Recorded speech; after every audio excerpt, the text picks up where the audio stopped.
João 18. Tendo Jesus dito estas palavras, saiu juntamente com seus discípulos para o outro lado do ribeiro Cedron, onde havia um jardim, e aí entrou com eles. E Judas, o traidor, também conhecia aquele lugar, porque Jesus ali estivera muitas vezes com seus discípulos. Tendo, pois, Judas recebido a escolta, e dos principais sacerdotes e dos fariseus, alguns guardas, chegou a este lugar com lanternas, tochas e armas. Sabendo, pois, Jesus todas as coisas que sobre ele haviam de vir, adiantou-se e perguntou-lhes: A quem buscais? Responderam-lhe: A Jesus, o Nazareno. Então, Jesus lhes disse: Sou eu. Ora, Judas o traidor estava também com eles. Quando, pois, Jesus lhes disse: Sou eu, recuaram e caíram por terra. Jesus de novo lhes perguntou: A quem buscais? Responderam: A Jesus, o Nazareno. Então lhes disse Jesus: Já vos declarei que sou eu. Se é a mim, pois, que buscais, deixai ir estes. Para se cumprir a palavra que dissera: Não perdi nenhum dos que me deste. Então Simão Pedro puxou da espada que trazia e feriu o servo do sumo sacerdote, cortando-lhe a orelha direita. E o nome do servo era Malco. Mas Jesus disse a Pedro: Mete a espada na bainha. Não beberei, porventura, o cálice que o Pai me deu? Assim, a escolta, o comandante e os guardas dos judeus prenderam Jesus, manietaram-no e o conduziram primeiramente a Anás, pois era sogro de Caifás, sumo sacerdote naquele ano. Ora, Caifás era quem havia declarado aos judeus ser conveniente morrer um homem pelo povo. Simão Pedro e outro discípulo seguiam a Jesus. Sendo este discípulo conhecido do sumo sacerdote, entrou para o pátio deste com Jesus. Pedro, porém, ficou de fora, junto à porta. Saindo, pois, o outro discípulo, que era conhecido do sumo sacerdote, falou com a encarregada da porta e levou a Pedro para dentro. Então, a criada encarregada da porta perguntou a Pedro: Não és tu também um dos discípulos deste homem? Não sou. Respondeu ele. Ora, os servos e os guardas estavam ali, tendo acendido um braseiro por causa do frio, e aquentavam-se. Pedro estava no meio deles, aquentando-se também. Então o sumo sacerdote interrogou a Jesus acerca dos seus discípulos e da sua doutrina. Declarou-lhe Jesus: Eu tenho falado francamente ao mundo. Ensinei continuamente, tanto nas sinagogas como no templo, onde todos os judeus se reúnem, e nada disse em oculto. Por que me interrogas? Pergunta aos que ouviram o que lhes falei. Bem sabem eles o que eu disse. Dizendo ele isto, um dos guardas que ali estavam deu uma bofetada em Jesus, dizendo: É assim que falas ao sumo sacerdote? Replicou-lhe Jesus: Se falei mal, dá testemunho do mal. Mas se falei bem, por que me feres? Então Anás o enviou manietado à presença de Caifás, o sumo sacerdote. Lá estava Simão Pedro aquentando-se.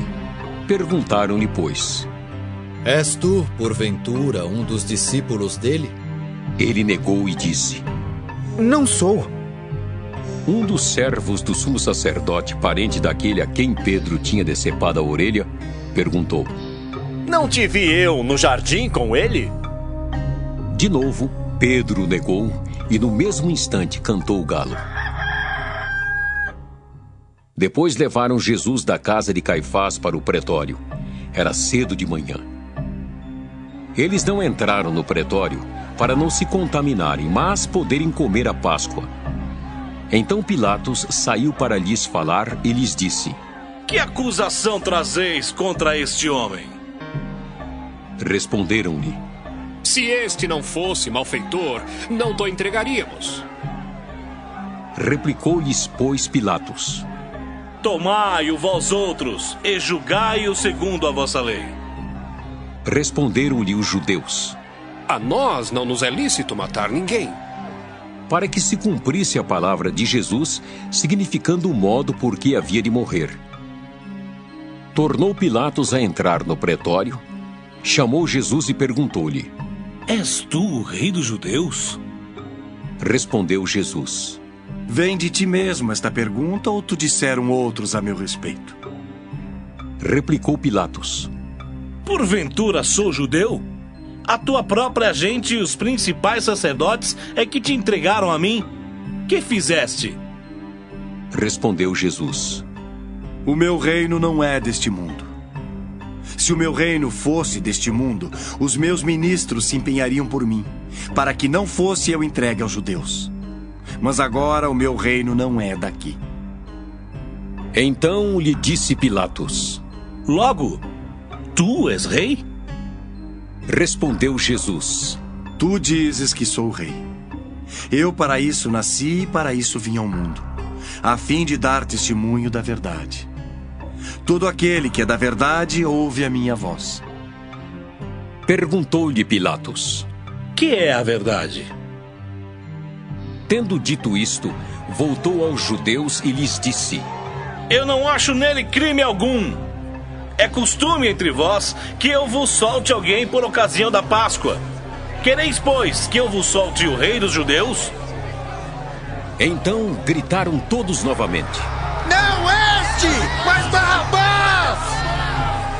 Ora, Barrabás era salteador. João 19. Então, por isso, Pilatos tomou a Jesus e mandou açoitá-lo. Os soldados, tendo tecido uma coroa de espinhos, puseram-lhe na cabeça e vestiram-no com um manto de púrpura. Chegavam-se a ele e diziam: Salve, rei dos judeus! E davam-lhe bofetadas. Outra vez saiu Pilatos e lhes disse: Eis que eu vou-lo apresento, para que saibais que eu não acho nele crime algum. Saiu, pois, Jesus trazendo a coroa de espinhos e o manto de púrpura. Disse-lhes Pilatos: Eis o homem. Ao verem-no, os principais sacerdotes e os seus guardas gritaram: Crucifica-o! Crucifica-o! Disse-lhes Pilatos: Tomai-o vós outros e crucificai-o, porque eu não acho nele crime algum. Responderam-lhe os judeus: Temos uma lei, e de conformidade com a lei, ele deve morrer, porque a si mesmo se fez filho de Deus. Pilatos, ouvindo tal declaração, ainda mais atemorizado ficou. E, tornando a entrar no pretório, perguntou a Jesus: De onde és tu? Mas Jesus não lhe deu resposta. Então Pilatos o advertiu: Não me respondes? Não sabes que tenho autoridade para te soltar e autoridade para te crucificar? Respondeu Jesus: Nenhuma autoridade teria sobre mim, se de cima não te fosse dada. Por isso, quem me entregou a ti, maior pecado tem. A partir deste momento, Pilatos procurava soltá-lo, mas os judeus clamavam: Se soltas a este, não és amigo de César. Todo aquele que se faz rei é contra César. Ouvindo Pilatos estas palavras, trouxe Jesus para fora e sentou-se no tribunal, no lugar chamado Pavimento, no hebraico Gabatá. E era a parasceve pascal, cerca da hora sexta, e disse aos judeus: Eis aqui o vosso rei.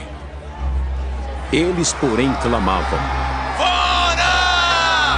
Fora! Crucifica-o! Disse-lhes Pilatos: Hei de crucificar o vosso rei? Responderam os principais sacerdotes: Não temos rei senão César. Então Pilatos o entregou para ser crucificado. Tomaram eles, pois, a Jesus, e ele próprio, carregando a sua cruz, saiu para o lugar chamado Calvário, Gólgota em hebraico, onde o crucificaram e com ele outros dois, um de cada lado e Jesus no meio. Pilatos escreveu também um título e o colocou no cimo da cruz. O que estava escrito era: Jesus Nazareno, o Rei dos Judeus. Muitos judeus leram este título porque o lugar em que Jesus fora crucificado era perto da cidade e estava escrito em hebraico, latim e grego. Os principais sacerdotes diziam a Pilatos: Não escrevas Rei dos Judeus, e sim que ele disse: Sou o Rei dos Judeus. Respondeu Pilatos: O que escrevi, escrevi. Os soldados, pois, quando crucificaram Jesus, tomaram-lhe as vestes e fizeram 4 partes, para cada soldado uma parte, e pegaram também a túnica. A túnica, porém, era sem costura, toda tecida de alto a baixo. Disseram, pois, uns aos outros: Não a rasguemos, mas lancemos sorte sobre ela, para ver a quem caberá. Para se cumprir a Escritura: Repartiram entre si as minhas vestes, e sobre a minha túnica lançaram sortes. Assim, pois, o fizeram os soldados. E junto à cruz estavam a mãe de Jesus e a irmã dela, e Maria, mulher de Clopas, e Maria Madalena. Vendo Jesus, sua mãe, e junto a ela o discípulo amado, disse: Mulher, eis aí teu filho. Depois disse ao discípulo: Eis aí tua mãe. Dessa hora em diante, o discípulo a tomou para casa. Depois, vendo Jesus que tudo já estava consumado para se cumprir a Escritura, disse: Tenho sede. Estava ali um vaso cheio de vinagre. Embeberam de vinagre uma esponja e, fixando-a num caniço de isopo, lhe achegaram a boca. Quando, pois, Jesus tomou o vinagre, disse: Está consumado. E, inclinando a cabeça, rendeu o espírito. Então os judeus, para que no sábado não ficassem os corpos na cruz, visto como era a preparação, pois era grande o dia daquele sábado, rogaram a Pilatos que se lhes quebrassem as pernas e fossem tirados. Os soldados foram e quebraram as pernas ao primeiro e ao outro que com ele tinham sido crucificados. Chegando-se, porém, a Jesus, como vissem que já estava morto, não lhe quebraram as pernas. Mas um dos soldados lhe abriu o lado com uma lança e logo saiu sangue e água. Aquele que isto viu testificou, sendo verdadeiro seu testemunho, e ele sabe que diz a verdade, para que também vós creiais. E isto aconteceu para se cumprir a Escritura: Nenhum dos seus ossos será quebrado. E outra vez diz a Escritura: Eles verão aquele a quem traspassaram. Depois disto, José de Arimateia, que era discípulo de Jesus, ainda que ocultamente pelo receio que tinha dos judeus, rogou a Pilatos lhe permitisse tirar o corpo de Jesus. Pilatos lhe permitiu. Então foi José de Arimateia e retirou o corpo de Jesus. E também Nicodemos, aquele que anteriormente viera ter com Jesus à noite, foi levando cerca de 100 libras de um composto de mirra e aloés. Tomaram, pois, o corpo de Jesus e o envolveram em lençóis com os aromas, como é de uso entre os judeus na preparação para o sepulcro. No lugar onde Jesus fora crucificado, havia um jardim e neste um sepulcro novo, no qual ninguém tinha sido ainda posto. Ali, pois, por causa da preparação dos judeus e por estar perto o túmulo, depositaram o corpo de Jesus.